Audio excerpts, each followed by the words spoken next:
How's everyone doing today? Welcome back to On the Ball. Welcome back to another review of the Premier League, which is the follow-on show from our Predict the Prem, where me and Sim go head-to-head in predicting Premier League outcomes. As you can see, it's nearly neck and neck, with 308 to Sim, 305 to me.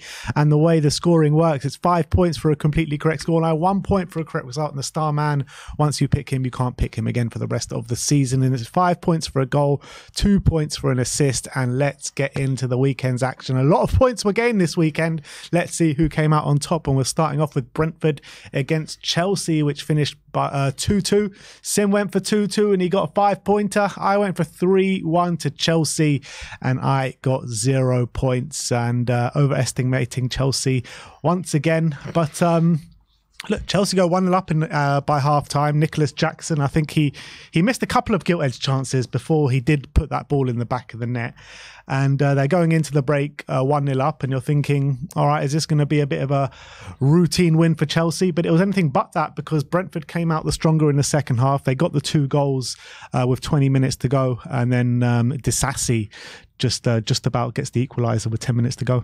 And I thought Brentford will feel a bit aggrieved they didn't get the victory given their second half performance. Obviously, Wissa with an unbelievable scissor kick to get them in the lead. And it looked at that point that Brentford were going to go on to win. He actually tried, I was watching the highlights, he actually tried a scissor kick twice in the game before he ended up pulling off. So it's a case of third time lucky for Wissa. A really great goal. And I thought Brentford definitely deserved to be in the lead when they did get into it, and they had, it was a real big improvement in the second half, albeit Chelsea did deserve to probably go into the half-time break 1-0 up, but a bit of a hammer blow for Brentford, because as I've been saying recently, I think they've been playing well and just haven't been getting the results. Going into this game, it was 10 defeats in their last 12 games. So that was important to stop the rot, avoid another defeat. But they will be kicking themselves a bit that they didn't get all 3 points, considering they were leading going to the last stages. Chelsea's inconsistency also reared its ugly head again. They can't seem to put a consistent performance together. They seem to have spells in every game,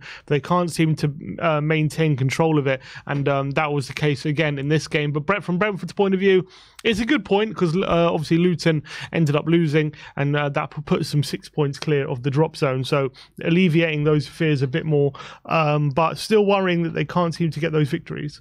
Yeah, definitely. But I do think, like you say, it was a good point for Brentford, albeit they should have taken all 3.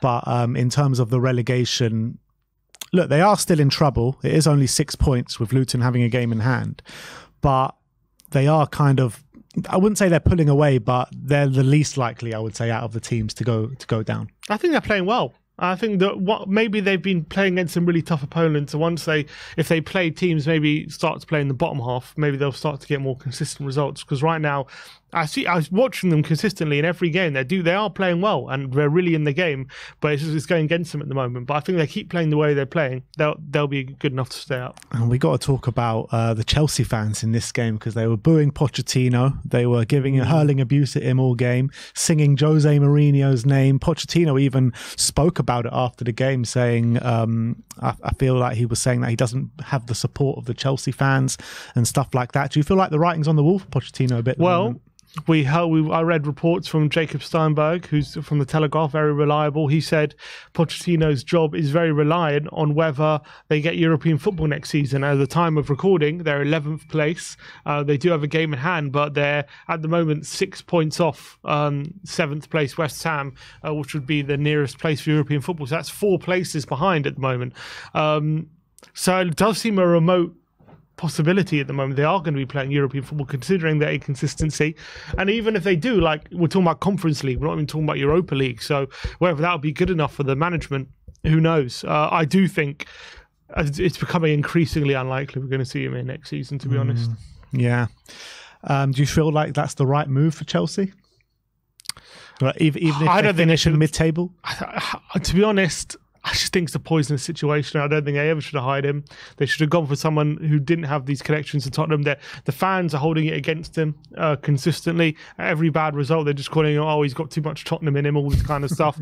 And I don't think they're ever going to take to him. So I don't think there's any point trying. So Agent Poch doing God's work for us. Definitely. But let's move on. Let's talk about the Everton-West Ham game. It did finish 3-1 to West Ham. Back-to-back victories for West Ham after a really horrible run of results for them. Sim, Sim went for 2-1 to Everton. I went for 1-1. To be honest, I didn't see much of this game, so I can't really comment too much, but I did know that Beto missed a penalty in the first half to go 1-0 up. He did score and put them 1-0 up, so that would have been 2-0, and you would have said that might have been a bit too much for West Ham to overturn, albeit they did score 3 goals after that. But very late goals, 2 in injury time from Alvarez and Souček, 1 from Zuma, and that goal from Souček was an absolute peach of a goal, wasn't it? Yeah, beauty. You don't associate that with Souček. He didn't wasn't a header from 25 yards. He actually buried it with his feet for the first time in a while. But a bit like Brentford, Everton will be kicking themselves a bit because they missed a penalty. They got the lead as well, and they were playing really well. The busier keeper was by far Areola before West Ham scored, and West Ham were just lucky they stayed in the game. It's a very classic West Ham performance. You know, stay in the game, make sure that you're still in it, and then in the last 20 minutes they had a bit of a go, and obviously got the goal from a corner, and right the def got a couple of late goals on the counter when Everton are pushing for victory, and Everton will be gutted because I feel like they haven't won in a while, and this was probably their best opportunity to get back to winning ways. And unfortunately for them, they didn't take that opportunity, and they had the chances to win, and they had the chances to pull clear of West Ham. They didn't take them, and that'll be really frustrating for Sean Dyche because it was a really good display, especially at home, but they got undone because they weren't clinical enough, and that's been a problem for them all season. Another team that haven't won since the turn of the year, Everton, their last win was against Burnley in December, which you look at their performances, you talk about Brentford, but I also think that Everton's performances don't deserve the results that they're getting on a weekly basis. I do feel like they're a better team than the results are showing at the moment, but even with those points that they clawed back from the point deduction, they are in trouble, aren't they? 5 points clear of Luton. I think they're just lucky that, I do Luton look like they're going to put a run together at the moment. It looks like they've had their run. We'll talk about Luton later, but yeah, for sure, that anxiety is still going to be there unless they're, pulling 8 points clear or getting into the double digits. Otherwise, they're still going to be under fear that a couple of games of a couple bad results and they could be back in the relegation zone, especially when you go on such a long run without winning. That's always going to be worrying. So I don't fear for them. I think they'll be fine, but as long as it stays within a 2-game span, they're going to be worried. Yeah, and if Luton do go and win that game in hand, alarm bells have got to be setting off for Forest, Everton, and even Brentford. Yeah, definitely. And it's a Bournemouth at home. It's not an easy game, but it's a game that they might win. And if they do that, they put them right back in the conversation. In terms of West Ham, though, David Moyes pulling out of the bag just as he was in trouble. Just he'd get two wins on the trot, so very important for him. I still don't. Again, I wasn't that impressed with them, to be honest. I thought it was a late rally. They did well, but I didn't think they played that well overall.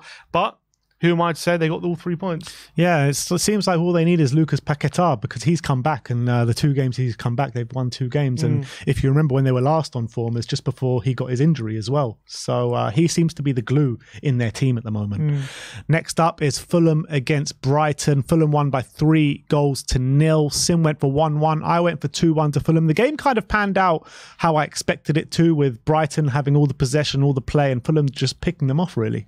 Yeah, and it was very impressive that the fact that they absolutely dominated the scoreline. Obviously, Brighton did have chances. Ferguson missing a couple of one-on-one opportunities, which will play into the narrative, struggling at the moment. But really good counter-attacking display from Fulham. I did expect Brighton to have a bit more of this game, and especially if they would have taken one of those chances, maybe it would have been a different game. But that Muniz, he can't stop scoring at the moment. Another really good finish from him, and really good win from Fulham, who are picking up some form at the moment. It's one loss in 5, 3 wins in the last 4 as well. So fair play to Marco Silva, really finding a solution to the goals that they've been missing with Al Mitrovic this season. Absolutely, and everyone considered that Fulham were going to massively struggle this season. Even a lot of people were saying they're going to go down, they're going to be in a relegation dogfight this season. So you got to give massive credit to the manager for the way he's manoeuvred this season. And you look at it, he's made Craven Cottage into a bit of a fortress this season. They are 7th in the form table at home this season. The only teams above them is Newcastle, Tottenham, Villa, Arsenal, Man City and Liverpool. And I think that's unbelievable. That's the top 6 pretty much, isn't it? Yeah. And I think that's unbelievable for Fulham and Marco Silva. Yeah, fair play to him. I for one, thought they were going to struggle. And at the early stages, they were struggling, but he's found a solution. So fair play. In terms of Brighton, they still can't get that consistency together. Still another poor result for them. So European football does does seem to be slipping away a bit from them. Yeah, 9th in the league, a point behind Newcastle, 3 behind West Ham, only a point above Wolves as well, and 3 points above Chelsea, and they've got a game in hand, so it does look a bit of a stretch, to be honest. Next up is Newcastle against Wolves. It finished 3-0 to Newcastle on the day. Sim went for 0-0, I went for 2-2, so we went for draws, but Newcastle absolutely romped this game, didn't they? Yeah, and deservedly so. It was one of those, I feel like when you play a team like Wolves, if you can score an early goal, get in the lead, it changes the game.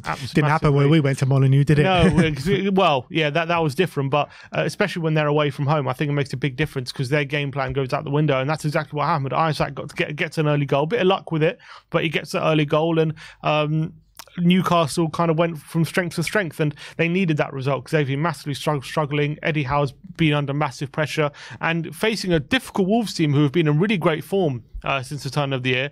I didn't expect them to win so convincingly, but to be fair to Newcastle, they looked a lot sharper, a lot fresher. Having that front line together as well really helped. So They got a win at the end of the day. Wolves were surprisingly lackluster in their back line, was a bit all over the place. The goals they conceded were very uncharacteristic of Wolves. So you got to give credit to Newcastle for taking advantage, but Wolves will be a bit disappointed how they just failed to sharpen this game. And Neto going off at half time was probably a big reason for that. That's what I'm saying. They were massively hampered, especially the second half. Neto going off at half time. They said it's just a precaution to keep him fit for further games, but Hwang was out, Cunha was out as well. So their front three all out pretty much for over half the game. I mean, 2 of them out for all the games. So when you start to lose your star players like that, it's going to be increasingly difficult, especially if you go down 2 goals early. Yeah, because a team like Wolves, if you're going to be penned in a lot, you're going to need that outlet, aren't you? And they just didn't have it. And that just meant the pressure kept sustaining and they ended up succumbing to it. Yeah. Next up is Nottingham Forest against Liverpool. A late show at the City ground for Liverpool. It finished 1-0. Darwin Núñez coming in clutch in the 100th minute of the game. Sim went for 3-1. I went for 3-1. A bit of controversy, though, surrounding that last goal. What did you make out of that? Well, the referee got it wrong. I don't think it's anything more to say. I think it's been blown out of proportion a bit in terms of, Paul Tierney's been taken off the weekend's games because basically what happened was a corner comes in, Kelleher punches it out, and it falls to Hudson-Odoi on the left-hand side of the pitch. He's about to start another attack. The referee blows up because Konate has gone down with a head injury, and instead of giving the drop ball back to Forest, he for some reason gave the drop ball to Liverpool, and I can't really figure out why he did that. Just a complete head loss moment, a fuck up basically, and I guess he completely forgot that Forest had the ball when the ball got dropped. Apparently the rule is if that happens inside the penalty area, then the ball does go to the defensive team. So maybe he thought he stopped the play when the ball was in the penalty area when it wasn't. But just a big mistake, and Liverpool did go on to win the game, but it was about 90 seconds before the goal. It wasn't exactly like a direct link. Yeah. So I do find it very overblown that people are going on about it as if it's like the biggest error and it's the reason why Liverpool won. I mean, in terms of the butterfly effect, did that moment lead to Liverpool winning? Could argue it. If that drop ball goes to Forest, maybe Liverpool don't go on to win. But I just find it like people are saying like it's some massive error. I think it's a bit overblown, but Liverpool did get the win. Brilliant goal from Darwin Núñez. Really good flick header right at the end of the game. Forest to be aggrieved because they did have chances. Elanga threw on goal, missing good chances. Gibbs-White missed a good chance. Albioni as well to go 1-0 up. They played a really good counter-attacking game, and Liverpool, were struggling with their first 11, will feel delighted to come away with all 3 points considering their struggles. But you got to give so much credit to Liverpool. How many times have we seen this season where they've been struggling in games? Like the Luton game comes to mind, this game comes to mind. I'm sure there have been plenty of others as well with a much depleted squad in recent weeks, but they just keep winning. So you got to give them a lot of credit, don't you? Of course. And especially, they started people like Bobby Clark in central midfield, and Joe Gomez was playing in centre mid as well, and they still come away with 3 points. So that keeps them in really good stead for when their injured players come back. And Mo Salah's still not fit as well, was he, for this game? No. So the fact they got all these injuries and they were able to get the 3 points, I think Klopp will be absolutely delighted with that. And it was a look that I think they did create chances for themselves as well. They'll feel like they deserved the win. They got what they deserved right at the end. For us to be kicking themselves, they didn't take any of the chances they created. But a brilliant win for Liverpool and keeps them top of the table.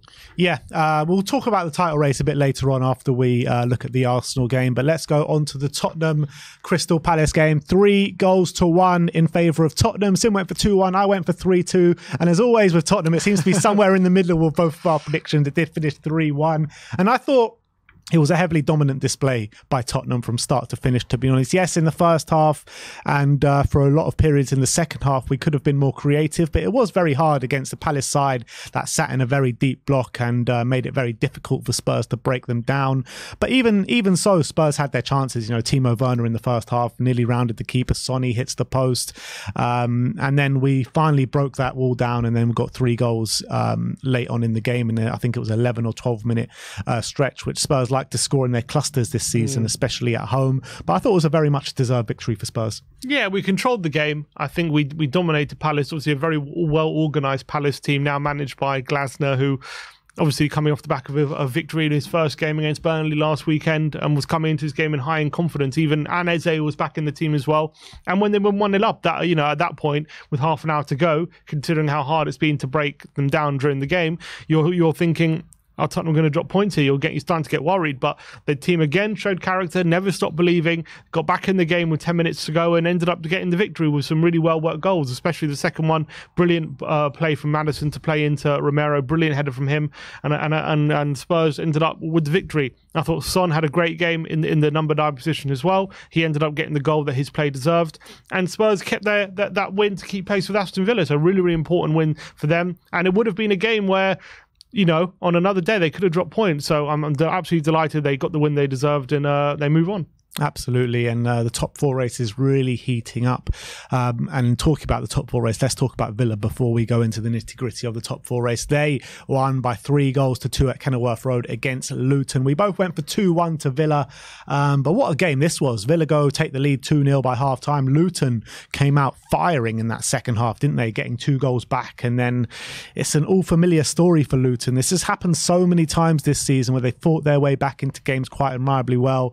And then they just fall at the last hurdle and they lose 3-2. Yeah, to be fair, I mean, the first half was complete one-way traffic for Villa, and they got 2 goals for Ollie Watkins, and they were playing some really good football. And I was really impressed with what I was seeing from Aston Villa in that first half. And you're thinking they're going to go on and win this game easily, but fair play to Luton. They showed their character, they showed their quality.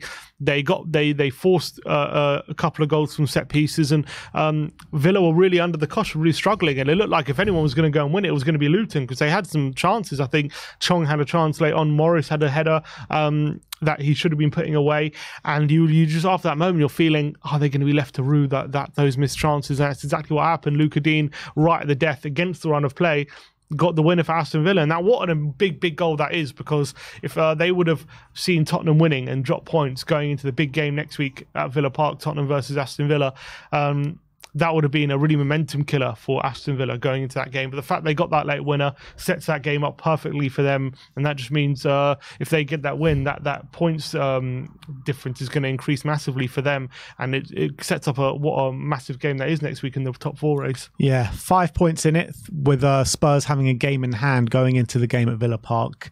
I would say that if I was to offer you a draw right now, would you take it? Would I take it? I do think we can win, but I would take a draw just because a defeat would be so damaging. I think a draw keeps us in a decent position, game in hand, and I think Villa, obviously we have some tough games to play, but so do Villa. They've got to go to the Emirates, they've got to go to the Etihad as well, so they got some really tough away games coming. So I think we have going to have some good chances to claw back points, but then they would argue so do they. We have to go to Anfield, we have to play Arsenal and City both at home, so it's horses for courses in a way. But I think a win would put us in a really great position to be 2 points behind in a game in hand. It would be a position that we would dream of going into the last stretch of games. But I just think a defeat might be a hammer blow, to be honest. I think being even with a game in hand, 8 points is going to be close to insurmountable at this point, to be honest, with the games running out. So I would take a draw, but I do think we can go and win. I don't think it will be close to insurmountable, 8 points, to be honest. I do think it's likely, not likely, but I do think we can claw that back. I would say if it goes to 8 points, Villa then go move to favourites. I think they are favourites. Do you not think they're favourites right now, being 5 points ahead? I think right now I reckon Spurs are. With the bookies, they're probably favourites, but for me, I slightly put Tottenham as favourites, considering Villa have Europe and all this kind of stuff. Then if they're going to go through against Ajax, but if it goes to 8 points, I think Villa go move to strong favourites. I think it's neck and neck at the moment, to be honest. I think maybe even Villa are slightly favourites. I don't think there's much in it, to be honest. If it goes to 8 points, yeah, Villa do go clear favourites, but I don't think that's an insurmountable points tally that we can't overturn, especially with the games that, you know, by the time we go on this really hard run, we could be neck and neck with them again with the games that they've got before that. And I don't think we lose all those games. I think we get quite a few points. Villa could argue the same. Yeah, but I do think we're a better team than Villa. I really do. So it would be a kick in the teeth if we finish below them. 100%. But Ollie Watkins, man, what a season he's having. Was it 26 goal contributions in 27 games this season? No one has hit more goal contributions than him this season. What a season. Yeah, if he's not on the plane to the Euros, I don't know what Southgate is thinking. He's been unbelievable. And people are putting him in shots for player of the season. And why not if he carries on this form from now to the end of the season? Yeah. I don't see. He should definitely be in the nominations, that's for sure. I think he's having a much better season than Erling Haaland so far. Moving on to Burnley against Bournemouth. It finished 2-0 to Bournemouth. I got a big fat 5-pointer for the first time in a while. Sim went for 2-1, so he gets 1 point, which leaves it to 317 to 314 in Sim's favour. Burnley made all the running, most of the running for this game, and Bournemouth take away the 3 points. Yeah, it was a bit disappointing from Burnley's perspective. They created some good chances. They actually had a goal at 1-0. Sorry, at 2-0. I thought incorrectly ruled out. The referee gave it for a foul on Adam Smith. I did think it was incorrectly ruled out. The ball goes to the back post. Adam Smith kind of goes over with a slight shove, and Cullen puts it in the back of the net. And the referee blew up for a foul. I thought, I was looking at the replay. I thought maybe VAR might overturn it, but they decided to stick with the on-field decision. I thought it was a harsh one, but I think it's a case of, again, the quality of Bournemouth showing through, where Burnley, again, all huff and puff and can't blow the door down. It's been the case for the whole season, to be honest. They just don't have that quality in the front line to make the most of the good football they play. And again, they did play some good football, but there wasn't the quality to make it pay. And then at the back, they're all at sea. Cliver with a nice goal, and Semenyo had a couple of chances and took the second one with a really nice goal with his left foot, a bit of a deflection on it, but nice finish from him. And I think, again, just seals Burnley's fate even more. 75% possession for Burnley in this game. 1.49 XG to Bournemouth's 1.12 and 25% possession. I mean, it kind of tells you everything, doesn't it, about the way the game went? Yeah. And I feel for Burnley, because maybe with a few, a bit better recruitment, maybe some better players, they would have put up a better fight for the relegation. But unfortunately, I feel like Kompany's hands are tied a bit. I think I look at Burnley and they're a good team. They play good football, but they're just not good enough to stay in the league. Yeah, that is the reality of it. But let's go on to the Manchester derby. Manchester City 3, Manchester United 1. Sim went for 4-1. I went for 3-1. So I get my second 5-pointer of the Sunday. Sim got 1 point for this one, which puts me in the lead, 319 to 318. And look, this could have been 4-1. It could have been 5-1. It could have been 6-1. I felt like Man City were so much the better side. Obviously, Man United took the lead with that unbelievable Marcus Rashford goal. But I think after that goal, I thought he was absolutely shocking for the rest of the game, to be honest. And look, yeah, they started the game well, Man United, but it was all one-way traffic for the whole game pretty much. And I thought Manchester City were brilliant. Phil Foden was absolutely brilliant. And Erling Haaland, after a couple of really bad misses in the day, gets his goal and seals the game off 3-1. Yep. I thought, thoroughly deserved. Obviously, Phil Foden with a couple of unbelievable finishes from him. Another player who should be in the running for player of the season. The form he's in since the turn of the year, I think he's been unstoppable. Every game he's getting goals and assists. He's been absolutely incredible. Phil Foden, what a player he is. But Man United are 1-0 up. They got a goal against run of play, but they had a couple of chances. Maybe they would have made it 2. It could have been a different game. Yeah, but Rashford screwed up every one of them. Rashford had a one-on-one, which if he gets a better control on it, he goes through one-on-one and maybe has a better better chance. And then there was a one at the back post, which a ball from Bruno to the back post. Rashford completely miskicks it, and the chance is gone. A couple of times there that Man United maybe should have made it pay, but other than that, Man City obviously thoroughly deserved it, and they could have been back in the game quicker if it wasn't for one of the worst misses of the season from Erling Haaland in that first half, blazing over the bar from 3 yards, and apparently the XG on that was 0.89 alone, which is absolutely ridiculous from Erling Haaland. How he missed that, obviously he made up for it late on with the goal right at the end, but unbelievable miss. Which if that goes in, obviously Man City probably gone to win the game a lot earlier than they did, but in the second half, it was one-way traffic, and the quality of Man City absolutely showed. And Man United just offered nothing in that second half. And I don't know what Ten Hag is talking about after the game, saying, "Oh, we played well." And he says this every game. It's like, what are you watching? He says this every game. The guy's deluded. He is so deluded. Every single game, he's like, when they lose, he's like, "Oh, we played well today. We could have won today." Blah blah blah. I mean, he is full of it, man. Every single time that they lose, and I feel like, in that second half, it was like watching a championship side against Man City. That's what it felt like. Yeah. But Phil Foden, what form he's in. Oh, what a player. I've been waxing lyrical about Phil Foden for so many years now, and he just gets better and better every year.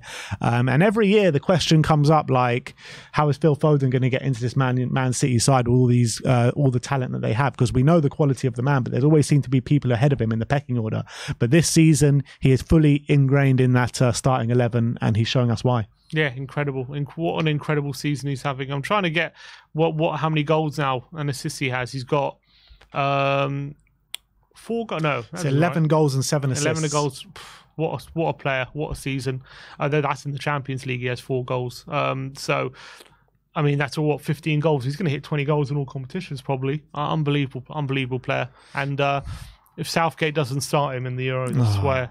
He would probably still start Mason Mount ahead of him. But let's finish off talking about Sheffield United against Arsenal. Sim went for 4-0. I went for 5-0. It did finish 6-0 to Arsenal. And it was 5-0 at half-time. It was 3-0 after 15 minutes. I mean, this Sheffield United side are absolutely woeful. They really are. Arsenal just made it look so easy. It was really easy for them, to be honest. Another massive win for Arsenal, and you've got to give them credit for keep doing this every single week. But I'm looking at this Sheffield United side, and is this the worst Premier League side that you've ever seen? Apart from that derby side, probably. But if this Sheffield United side are going to concede more than them. Well, at the moment, they got at the end of the day, that derby team ended with 11 points. So at least Sheffield United have beaten that kind of barrier. They're not going to be that much over it, though. No, they're on 13 at the moment, only 2. So they're probably maybe a close second. In terms of defeats by 5 or more goals, apparently Sheffield United now have equalled Derby's record from that season. So, I mean, there are good cases to say that this Sheffield United team are worse than Derby. I think it's, 4 home games in a row. They've lost by 5 or more goals now in all competitions. They're an absolute shambles, to be honest, Sheffield United. They've been embarrassing for a while. Chris Wilder has just not helped at all. They had a slight bump when he first came in. I think they had 1-0 win, I think, against Wolves, and then that's been it. Other than that, they've really struggled. And Luton will be kicking themselves. They lost to them a couple of weeks ago at home because they're just been the whipping boys of the league so far this season, albeit Burnley are on the same amount of points this season, but I just see Burnley as a better team than Sheffield United right now. Sheffield United are just all over the place, all at sea, horrific. They don't play good football at all, and they're so open at the back. And under Chris Wilder, that was completely the opposite of the principles he had when he was first in the Premier League. And now they seem to resigned. They've given up at teams. So absolute shocking. Arsenal, give it credit, good football they played, scored some nice goals, but Sheffield United made it so easy for them. Yeah, I mean, for me, the difference between Sheffield United and Burnley is when you're watching Burnley play, you can see something there. You can see a plan. You can see what they're trying to do.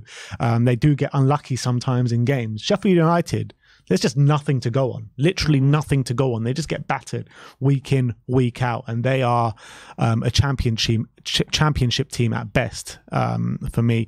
In terms of Arsenal, in terms of the title race, it looks like we're in for one of the biggest and best title races we've seen in many years in the Premier League. We're 27 games in, Arsenal on 61, Man City 62, Liverpool on 63, with Man City going to the Etihad next weekend in a Man City going to Anfield next weekend in an almighty clash, which could favour Arsenal going. Arsenal could be top of the league by the end of next weekend if things go their way. Well, if it's a draw and Arsenal win, they go top, don't they? Yeah, because their goal difference. They've done wonders for their goal difference in the past few weeks. Beating Burnley and Sheffield United 5 and 6-0. West Ham doesn't hurt. Yeah, West Ham 6-0 as well. They've really, which has been massively beneficial to them, and especially now. If anyone but Liverpool win that game at Anfield, and Arsenal beat Brentford, they do go top. So leaves them in a really good position. Although Arsenal still need to play City away, and I think they've played Liverpool twice, haven't they? But they still need to go to the Etihad. So that's going to be a very, very interesting game. But they've really put themselves right in it, to be honest, and they put themselves in a really great position. Their form since the turn of the year has been exemplary.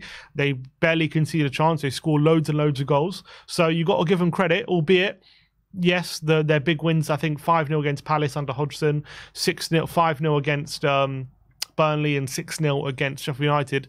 Obviously aren't the best teams, but you can only be what's in front of you, and they've been absolutely swatting them aside like there's no tomorrow, and it's been very, very easy for them. And I think Declan Rice now starting to get in amongst the goals more often, 5 goals and 5 assists for him this season, really impressive. Odegaard starting to get into form, and Kai Havertz as well. I think 7 goals this season, 7 goals and 3 assists. So he's starting to get the goal contribution. So he's starting to turn it around. So things are looking very, very, very good for Arteta. However, he got a lot of tougher tests than Sheffield United to come, and also they need to overturn that tie against Porto, so they got that to focus on as well. So unless they keep that up, this little run's going to be in vain. But they're at the moment they're the form team in the league by no stretch of the imagination. I think when you look at all 3 teams in this title race, you can make a case for all of them at the moment. You know, Liverpool, very much depleted side, keep winning, keep scoring late goals, having that never say die attitude. Man City, I mean, there's always a case for Man City just because they're Man City, and Arsenal, the form team in the league right now. So I think you can make a case for all 3, but I still do very much consider Arsenal the small horse in this race. Yeah, I put them as third favourites. I think Liverpool being in Europa League instead of Champions League means maybe they could use a bit more rotation compared to Arsenal. Do they have rotation though? Not at the moment, but if they get their players back, I don't know how long they're all out for. Man City though, they obviously they know they've been and done it in this position so many times in both competitions. So I think they're probably still favourites.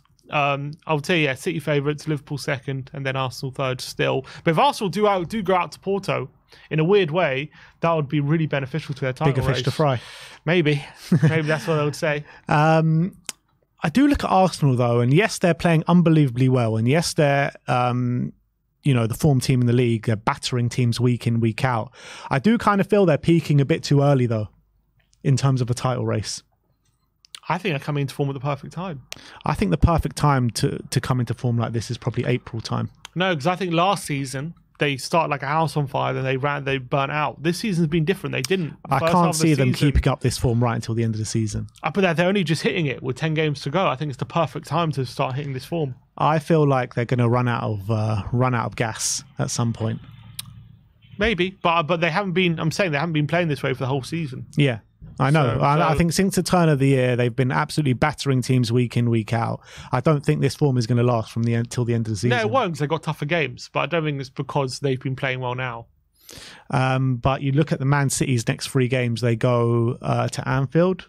They welcome Arsenal to Etihad, and they got Villa as well. Villa away, yeah. No, Villa at home. At home, yeah, it's at home. So if they can get results in those 3 games, then I think that puts them clear favourites.